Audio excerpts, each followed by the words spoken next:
Assalamualaikum warahmatullahi wabarakatuh. Selamat pagi semuanya. Apa kabar kalian hari ini? Alhamdulillah sehat selalu ya.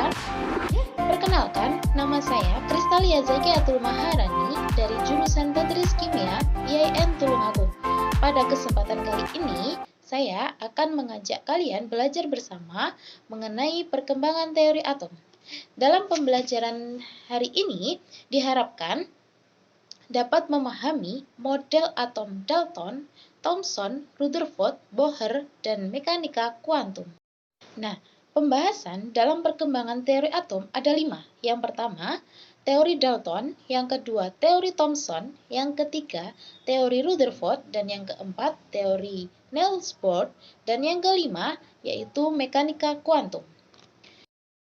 Dalton mengatakan bahwa atom seperti bola pejal yang tidak bermuatan dikemukakan oleh Dalton melalui postulat-postulat, yaitu yang pertama, atom merupakan bagian terkecil dari materi yang sudah tidak dapat dibagi lagi.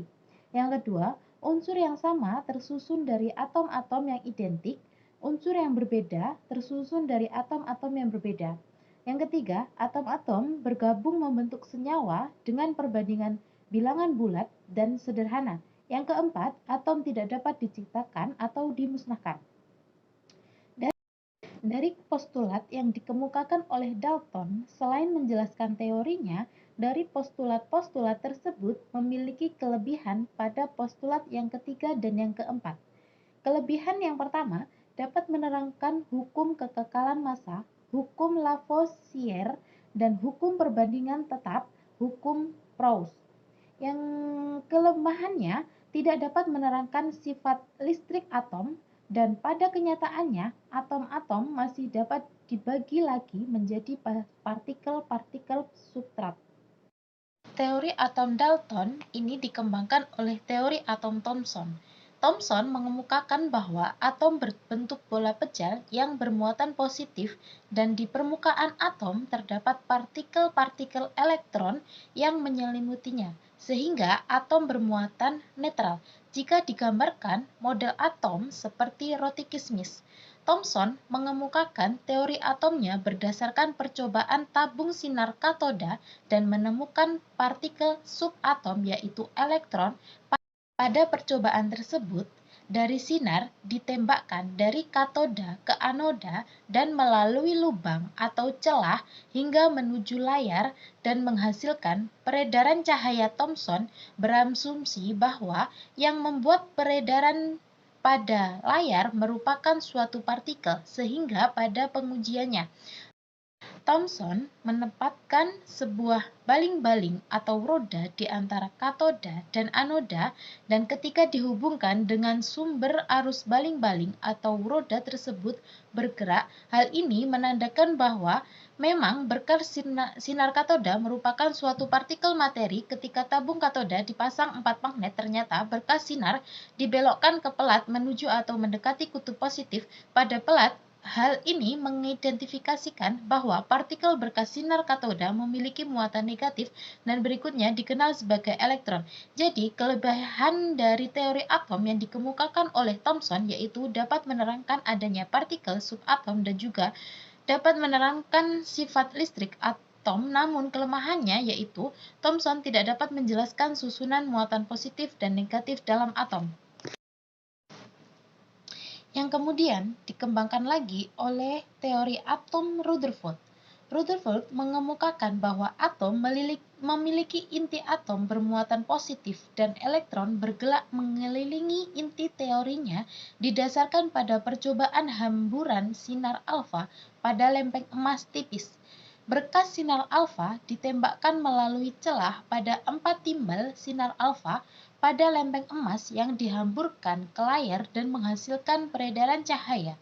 Pada percobaan tersebut, terdapat beberapa fakta yang didapat dari berkas sinar alfa yang dilewatkan ke lempeng emas. Ternyata mayoritas sinar diteruskan ke belakang lempeng yang terlihat dari peredaran yang dihasilkan. Jika kita digambarkan kondisinya kira-kira seperti ini. Jadi, kebayangkan sinar alfa diteruskan ke layar, yang artinya hampir semua bagian atom merupakan ruang hampa atau ruang kosong. Berikutnya, terdapat berkas sinar alfa yang dibelokkan menyimpulkan bahwa ada partikel lain pada atom yang membelokkan berkas sinar alfa karena berkas sinar alfa bermuatan positif. Maka pada atom tersebut pasti juga bermuatan positif. Gaya yang mengakibatkan adanya tolakan yang membelokkan berkas sinar alfa, lalu ternyata terdapat sejumlah kecil berkas sinar alfa yang dipantulkan, di mana hal itu disebabkan seolah-olah ada partikel lain bertumbukan dengan berkas sinar alfa dan tumbukan itu terkonsentrasi pada satu bagian. Hal ini membuat Rutherford menyimpulkan bahwa atom memiliki partikel bermuatan positif yang berada di tengah-tengah atom yang selanjutnya disebut sebagai inti atom. Teori atom yang dikemukakan oleh Rutherford terdapat beberapa kelebihan, yaitu dapat menerangkan fenomena penghamburan partikel alfa pada lempeng emas tipis dan menerangkan keberadaan inti atom sebagai pusat massa atom. Namun, ada juga kelemahan pada teori atom Rutherford, di mana Rutherford tidak dapat menjelaskan mengapa elektron tidak jatuh dan menabrak inti atom. Nah, perlu kalian ketahui, jika suatu benda, dalam hal ini elektron, mengelilingi inti sebagai pusat massa atau pusat gravitasi dengan energi kinetik tertentu, energi ini akan mengatasi gaya tarik inti terhadap elektron, sehingga akan dapat terus mengelilingi inti. Energi elektron akan terus menurun akibat pemancaran radiasi gelombang elektromagnetik yang menyebabkan elektron terus kehilangan energi dan akan bergerak mendekat atau menabrak inti. Namun, ternyata hal tersebut pada kenyataannya tidak terjadi. Garis kelemahan teori atom Rutherford.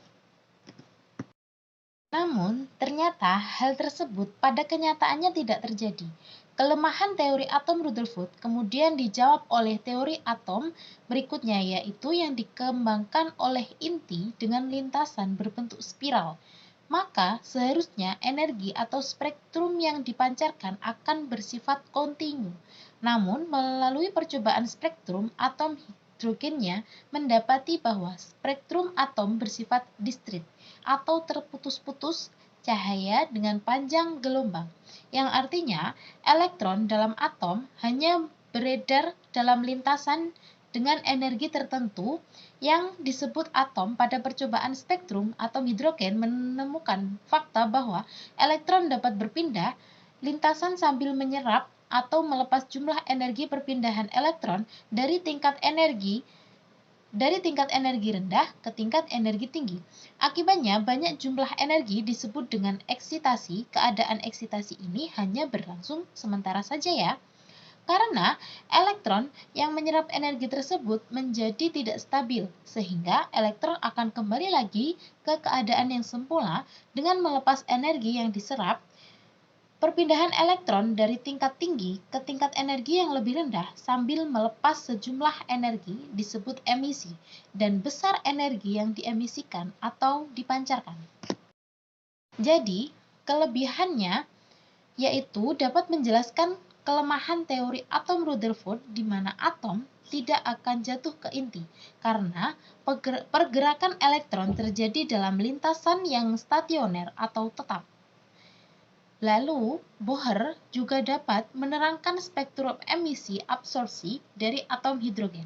Dan sementara kelemahan dari teori atom Bohr yaitu tidak dapat menjelaskan penyimpangan spektrum atom yang lebih besar dari hidrogen lintasan elektron pada kenyataannya berbentuk lingkaran dan tidak dapat ditentukan secara pasti. Selain itu juga tidak dapat menjelaskan efek Zeeman, yaitu peristiwa terpisahnya spektrum garis ketika dilewatkan pada suatu medan magnet agar lebih paham menghitung energi emisi.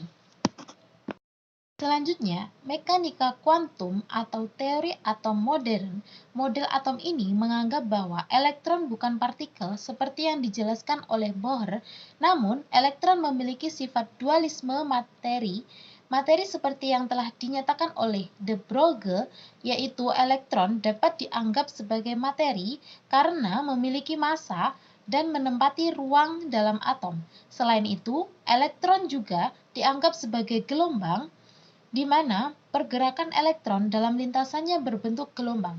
Kemudian menemukan persamaan gelombang yang menjelaskan sifat dari gelombang elektron ini, teori atom modern mengemukakan bahwa atom memiliki inti atom dan elektron menempati ruang yang disebut orbital, yaitu ruang tempat peluang atau kebolehjadian terbesar dikemukakannya elektron.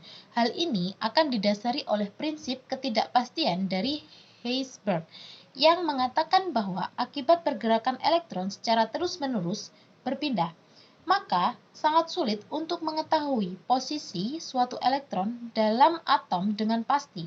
Namun, elektron tersebut akan lebih sering berada pada suatu ruang yang disebut dengan orbital tadi. Jadi, kelebihan dari teori atom ini yaitu dapat mengidentifikasi proton dan neutron beralokasi di inti atom. Dan jika elektron serta kebolehjadiannya ditemukan di orbital, lalu teori ini juga menjelaskan bagaimana mengukur perubahan energi eksitasi dan emisi elektron sementara. Kelemahan dari teori atom modern yaitu rumusan bersamaan gelombang hanya dapat diterapkan secara eksak untuk partikel dalam kotak dengan atom yang berarti tunggal, serta model atom ini sulit diterapkan pada sistem makroskopis dengan kumpulan atom, misalnya pada tumbuhan, hewan, dan manusia.